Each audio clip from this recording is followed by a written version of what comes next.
అవినీతి గురించి మాట్లాడారు. అది కూడా సంతోష్ గారికి, హరీష్ గారికి అంటగట్టే ప్రయత్నం చేస్తున్నారు అనేది ఒకటైతే, పార్టీ ఉంటే ఎంత పోతే ఎంత అని ఆ స్థాయిలో మాట్లాడడం ఎంతవరకు కరెక్ట్ అనేది.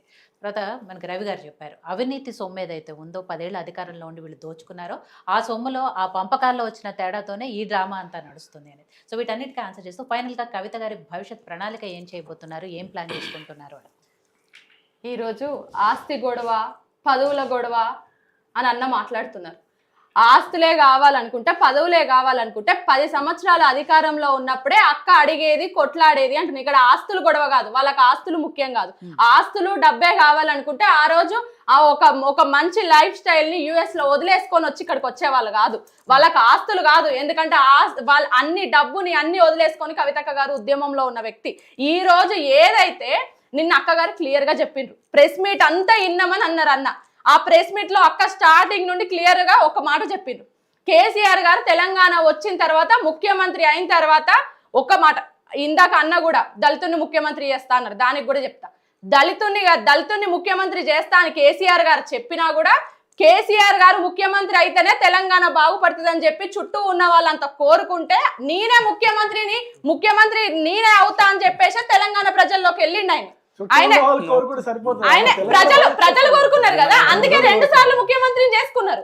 ప్రజలు ఒకవేళ కోరుకోకపోయి ఉంటే, నిజంగానే నువ్వు దళితుని ముఖ్యమంత్రిని చేస్తా అన్నావు కదా అని అంటే ఆ రోజు కేసీఆర్ గారిని ఇంట్లో కూర్చోబెట్టేవాళ్ళు. కానీ కాదు, ప్రజలు కోరుకున్నారు కదా, అది ప్రజల కోరికనే కదా. దానికి క్లారిటీ.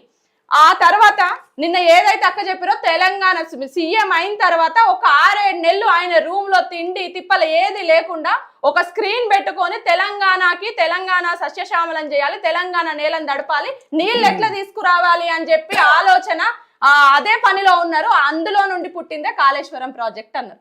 అంటే ఇక్కడ కేసీఆర్ గారిని ఎక్కడ కాళేశ్వరం ప్రాజెక్ట్ ని మేము ఎక్కడ తక్కువ చేయలేదు. ఆ రోజు PC ఘోష్ కమిషన్ పేరిట సార్కి ఇచ్చిన నోటీస్ ఇచ్చినప్పుడు కూడా ఇందిరా పార్క్ దగ్గర తెలంగాణ జాగృతి ఆధ్వర్యంలో పనిచేసింది. మేము ఏమంటున్నాం అంటే, మిగతా వాళ్ళకు ఇచ్చినప్పుడు నోటీసులు ఇచ్చినప్పుడు స్పందించినంత పార్టీ ఎందుకు స్పందించలేదు? ఆయన పార్టీ అధినాయకుడు కదా, ఆయన పార్టీ అధినేత కదా, ఆయన తెలంగాణ తెచ్చిన వ్యక్తి కదా, ఆదర్శమూర్తి కదా ఆయన మీద ఈ లెవెల్లో జరిగినప్పుడు పార్టీ ఆ లెవెల్లో ఎందుకు తెలంగాణ బంద్కు పిలుపునివ్వాలి కదా, తెలంగాణ బగ్గుమనాలి కదా. మరి ఇప్పుడు ఈ రేస్ ఉంది, ఈ రేస్ కేసులో ఎవరికి ఇచ్చిర్రు నోటీసు? కేటీఆర్ గారికి ఇచ్చిర్రు. కవిత గారి మీద లిక్కర్ ఆరోపణలు వస్తే ఆవిడని అరెస్ట్ చేస్తే తెలంగాణ ప్రజలు బగ్గుమనాలి, ఆరోపణలు వస్తే కేటీఆర్ గారి మీద ఆరోపణలు వస్తే తెలంగాణ ప్రజలు బగ్గుమనాలి. తెలంగాణ ప్రజలకి మీ మీద వస్తున్న అవినీతి ఆరోపణలు తెలంగాణ ప్రజలకు అవును. కేసీఆర్ గారు తెలంగాణ, మేము ఎవరి గురించి మాట్లాడతలేం, కేసీఆర్ గారు తెలంగాణ ప్రజల కోసమే బ్రతుకుతున్న వ్యక్తి కదా. ఆయన ఇప్పటికీ కూడా ఆయన పొద్దున్న లేస్తే చివరి నిమిషం వరకు, ఆయన పడుకునే వరకు కూడా తెలంగాణ ప్రజల కోసమే ఆలోచించే వ్యక్తి కదా. ఆయన తెలంగాణ కొట్లాడి తెచ్చి ఆయన ప్రాణాలని పణంగా పెట్టి తెలంగాణ తెచ్చుకున్న వ్యక్తి కదా. అట్లాంటి వ్యక్తి మీద ఇంత ఆరోపణ నివేదికలో ఎక్కడ కూడా కేసీఆర్ గారు అవినీతి చేశారు, ఇదిగో ఇంత సొమ్ము దోచుకున్నారు అనేది ఎక్కడ రాలేదు. ఇక్కడ అసెంబ్లీ వేదికగా కేసీఆర్ గారి మీద అన్ని మాటలు మాట్లాడుతున్నప్పుడు, నివేదిక CBIకి ఇచ్చినప్పుడు పార్టీ ఎందుకు ఆ లెవెల్లో స్పందించలేదు అంటున్నాం. ఈ రేస్ మీద కేటీఆర్ గారికి నోటీసులు ఇచ్చినప్పుడు ఇరిగేషన్ మినిస్టర్ గా ఉన్నారు కదా, ఫస్ట్ హరీష్ రావు గారిని కదా, ఏదైనా జరిగింది అంటే కేసీఆర్ గారి మీద ఎందుకు ఒక అవినీతి మరకనేస్తున్నారు అంటున్నారు. మీరు మాట్లాడుతూనే ఉండండి అన్న, మీ గురించి మాట్లాడాలంటే మేము మస్తు అడగండి అన్న, అడగండి. నేను ఇంకా చెప్పాల్సిన మస్తు పాయింట్లు ఉన్నాయి, చెప్పండి. టిఆర్ఎస్ పార్టీ వాళ్ళు స్పందించలేదు, భగ్గుమనలేదు, బయటికి వచ్చి ధర్నాలు పిలువలేదు అని చెప్పేసి చెప్తున్నారు. వీళ్ళు భగ్గుమనలేదు అని చెప్పేసి కవిత గారు భగ్గుమంటున్నారా? ఎవరి పైన భగ్గుమంటున్నారు? సొంత పార్టీ వాళ్ళ పైన భగ్గుమంటున్నారు. ఈ రోజు కవితక్క గారు వ్యక్తుల మీదనే మాట్లాడిండ్రు కానీ వ్యవస్థ మీద మాట్లాడలేదు. ఈ రోజు BRS పార్టీ మీద మాట్లాడలేదు, ఒక వ్యక్తుల మీదనే మాట్లాడిండ్రు. అది ఒకటి క్లారిటీ. ఈ రోజు ఇంకోటి అన్న శిఖండి అన్నారు, నిజంగా కూడా అది బాధాకరమైన మాట. ఎందుకంటే టిఆర్ఎస్ పార్టీ కోసం 2006 నుండి ఇప్పటి వరకు తను ఎన్నో త్యాగాలు చేసి పోరాడినందుక, తను ఎన్నో తెలంగాణలో లక్షల కిలోమీటర్లు పాదయాత్ర చేసి ఎంతో త్యాగం చేసినందుక ఈ రోజు తనని శిఖండి అన్నారు. ఈ రోజు తెలంగాణ కాదు పొరపాటున అర్థం చేసుకున్నాను. ఆయన ఆ టైంలో తను అర్థం చేసుకునే దానికి ఉంది, నేనేం చెప్పలేదు. నేను శివంగి అనుకున్నాము, శిఖండి అనుకోలేదు. అందరము శివంగిగానే చూసాము. కానీ ఇప్పుడు ఏదైతే చేస్తున్నారు గత కొన్ని రోజులుగా చేస్తున్న దాన్ని ఆయన అన్నారు. ఓకే, లెటర్ రాసింది తనే లీక్ చేసిండ్రు అన్నారు. అక్క గారి గురించి దగ్గర నుండి చూసిన వ్యక్తులుగా అన్నకు కూడా తెలుసు బాగా. అక్కకి ముక్కు సూటిగా ఏదైనా అది కేసీఆర్ గారే గాని ఇంకెవరే గాని ఏది ఉన్నా కూడా ఓపెన్ గానే చెప్తారు. కానీ వెనకాల ఆ తెర వెనకాల నాటకాలు ఆడడం అక్కకు రాదు. ఒకవేళ లెటర్ తను లీక్ చేయాలి అని అనుకుంటే డైరెక్ట్ గా ఇది నేను మా నాన్నకు రాసిన లెటర్ అని మీడియాకి ఇచ్చేస్తుంది. అది ఎందుకంటే అంత క్యాపబిలిటీ, అంత ధైర్యము, అంత సత్తా అక్కకు ఉంది. కానీ తను పర్సనల్ గా పంపించిన లెటరు ఇక్కడ జరిగింది, ఇక్కడ స్టార్ట్ అయింది. చాలా జరిగినా కూడా నేను ఒకటే చెప్తున్నా, చాలా జరిగినా కూడా అక్క మౌనంగా ఉన్నారు. మాకు తెలుసు, అన్నకు కూడా తెలుసు. చాలా మంది తెలంగాణలో ఉన్న బీఆర్ఎస్ పార్టీ, టీఆర్ఎస్ పార్టీ ముందు నుండి 2001 నుండి ఉన్న కార్యకర్తలు అందరికీ తెలుసు. వాళ్ళ మనస్సాక్షి మీద ఆలోచించుకొని చేసి ఆలోచిస్తే తెలుస్తుంది. అక్క పర్సనల్ గా రాసిన లెటర్ ని లీక్ చేసిర్రు. అది కూడా అక్క యుఎస్ లో ఉన్నప్పుడు. అక్క వచ్చిన తర్వాత నిజంగా కూడా తను పర్సనల్ గా రాసిన ఆ లెటర్ లో కూడా పార్టీకి హాని చేసే విషయాలు ఏమున్నాయి? పార్టీ క్షేమం కోరుకునే కదా ఈ రోజు ఇంతమంది 25 ఇయర్స్ సిల్వర్ జూబ్లీ వేడుకలలో ఒక ముందు నుండి 2001 నుండి పనిచేసిన ఒక 5గురు మాట్లాడి ఉంటే బాగుండను. అది నేను అక్కతో సంబంధం లేకుండా, ఎవరితో సంబంధం లేకుండా ఒక సాధారణ కార్యకర్తగా 2006 నుండి పార్టీలో ఉన్న దానిలాగా నేను అనుకున్నా. సార్ వచ్చి చాలా సేపు 1.5 hours అందులో కూర్చున్నాడు.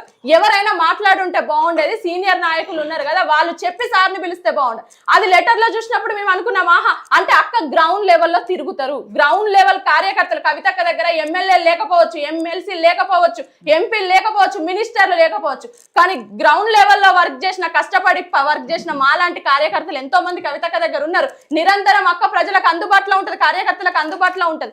మేము చెప్పిన విషయాలే కదా. మేము అనుకున్నాం నిజంగా కూడా బీజేపీ అక్కడ వ్యక్తిగతంగా ఏమన్నా మెన్షన్ చేసి ఆ లెటర్ లో ఏమి మెన్షన్ చేయలేదు. ఒకటి ఏంటంటే నేను బీజేపీతోని చాలా ఫేస్ చేసినా కాబట్టి బీజేపీ గురించి ఇంకొంచెం మాట్లాడాల్సింది ఉండే అని అన్నారు. లెటర్ లో ఏం తప్పు ఉంది? లెటర్ లీక్ చేసిన వాళ్ళని వదిలేసి ఈ లెటర్ లీక్ చేసింది అక్క సోషల్ మీడియాలో లిక్కర్ కేసు వచ్చిన తర్వాత, ఈ రోజు చెప్పాల్సి వచ్చింది, లిక్కర్ కేసు వచ్చిన తర్వాత పక్కన పార్టీ వాళ్ళకన్నా పేరు ఆర్టిస్టులు కొంతమంది అక్కని విపరీతంగా ట్రోల్ చేశారు. అది ఇప్పుడు సిల్వర్ జూబ్లీ అది అయిన తర్వాత కూడా అక్క మీద నా మీద కుట్రలు జరుగుతున్నాయని బీఆర్ఎస్ భవన్లోనే అక్క ప్రెస్ మీట్ పెట్టి పార్టీ స్పందించాలి అని చెప్పింది. మరి పార్టీ యాక్షన్ ఏది?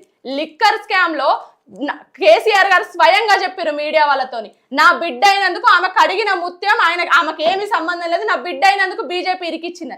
మరి ఆ విధంగా పార్టీ మిగతా నాయకుల మీద వచ్చినప్పుడు కవితక్క గారు ఏం సాధారణ వ్యక్తి కాదు కదా. నేను అంటున్న కేసీఆర్ గారు కూతురు అన్నారు. కేసీఆర్ గారు కూతురు కాకుండానే చూడండి, తను ఉద్యమంలో నుండి ఉన్న బిడ్డ కదా, తను ఉద్యమం కోసం పోరాడిన బిడ్డ కదా. అంటే మహిళలకి సముచిత స్థానం అనేది పార్టీలో ఉండొద్దా? గౌరవం అనేది ఉండొద్దా?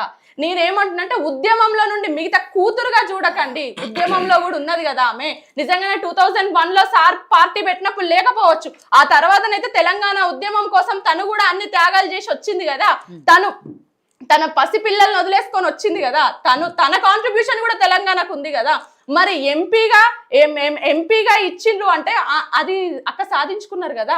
150,000 మెజార్టీతో గెలుచుకున్నారు కదా. ఆవిడ చేసిన త్యాగాలకు, మీరు అన్నట్టు ఆవిడ చేసిన పనితీరుకు 2 సార్లు ఎంపీ ఇచ్చిర్రు, రెండోసారి ఎంపీగా ఓడిపోతే ఎమ్మెల్సీకి ఇచ్చిర్రు. అన్ని కూడా వాడికి తగ్గట్టుగా గౌరవంగానే చూసాము, ఏ రోజు తక్కువ చేయలేదు అని కదా వాళ్ళు చెప్తున్నది.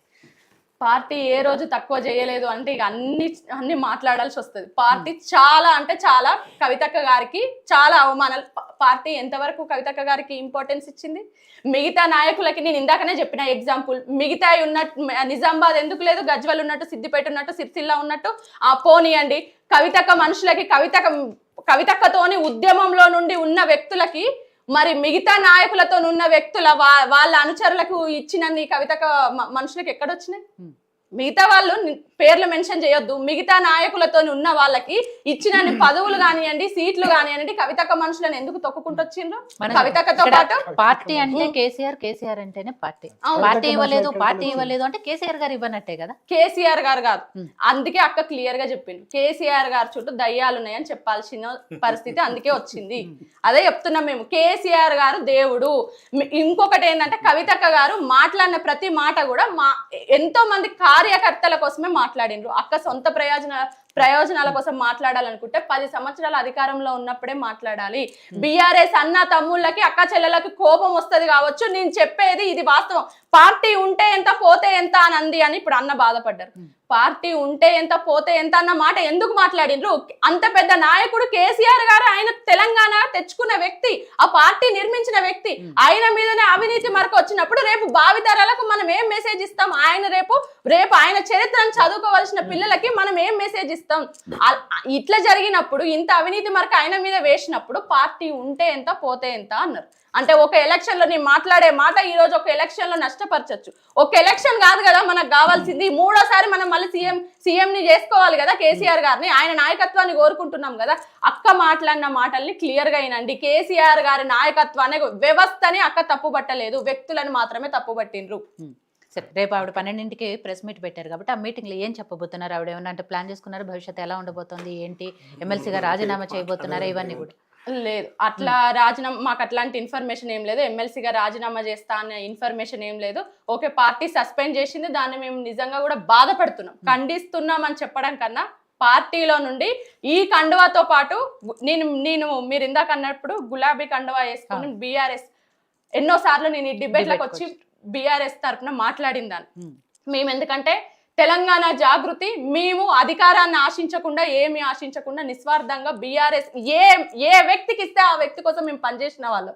మాకు ఎన్ని జరిగినా కూడా అవన్నిటిని మేము, ఎందుకంటే మా దృష్టిలో థర్డ్ పర్సన్ కి ఛాన్స్ ఇవ్వద్దు అని ఈ రోజు మేము అదే అంటున్నాం. ఇన్ని సమస్యలు ఉన్నాయి ఈ తెలంగాణలో, మరి తీన్మార్ మల్లన్న అంత పెద్ద ఎత్తున అక్క మీద మాట్లాడినప్పుడు పార్టీ స్పందించలేదు కదా. ఆ బాధ, ఆవేదన మాకు ఉంటది కదా.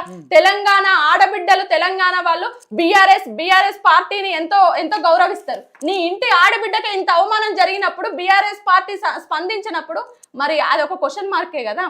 ఈ రోజు టీబీజీకేఎస్ గౌరవ అధ్యక్షురాలుగా అక్కని తీసేసినప్పుడు వేరే వాళ్ళని పెట్టినప్పుడు మేమేమనుకుంటున్నామంటే ఈ రోజు కాంగ్రెస్ గవర్నమెంట్ ఫెయిల్యూర్స్ ఎన్నో ఉన్నాయి, దాని మీద కాన్సన్ట్రేట్ చేయాలి, దాని మీద మనం పోరాడాలి కదా. అవన్నీ వదిలేసి కవితక్క గారి మీద కుట్రలు చేస్తున్నారు కదా. ఈ కుట్రలు చేయడం వల్లనే ఒక ఓపిక, ఒక హద్దు అనేది ఉంటది. ఆమె మీద ఎన్ని జరిగినా కూడా ఓపికగా భరించింది. కేసీఆర్ గారి వరకు వచ్చేసరికి అన్ని ఎవరు చేసిండ్రు అన్ని ఓపెన్ గా మాట్లాడాలని అక్క డిసైడ్ అయినరు. అక్క ఏ నిర్ణయం తీసుకున్నా తెలంగాణ ఆమె ఒంటరి కాదు, తెలంగాణ జాగృతి మేమందరం అక్కకు తోడుంటాము. తెలంగాణ ఆడబిడ్డలు కూడా తోడుంటారు. అక్క వెనకాల మేము అక్క ఏ నిర్ణయం తీసుకున్నా కూడా దానికి కట్టుబడి ఉంటాము. మేము కేసీఆర్ సార్ కోసం పని చేస్తాము. ఆయన మూడోసారి ముఖ్యమంత్రి చేసుకోవాలి అన్నది మా కోరిక. నాకు ఒక పాయింట్, మనోజ గారు నెక్స్ట్ ఫైనల్ గా మీ దగ్గరికి చేయలేదు, నేను ఒక 2 మినిట్స్ ఆవిడ అయితే నేనేం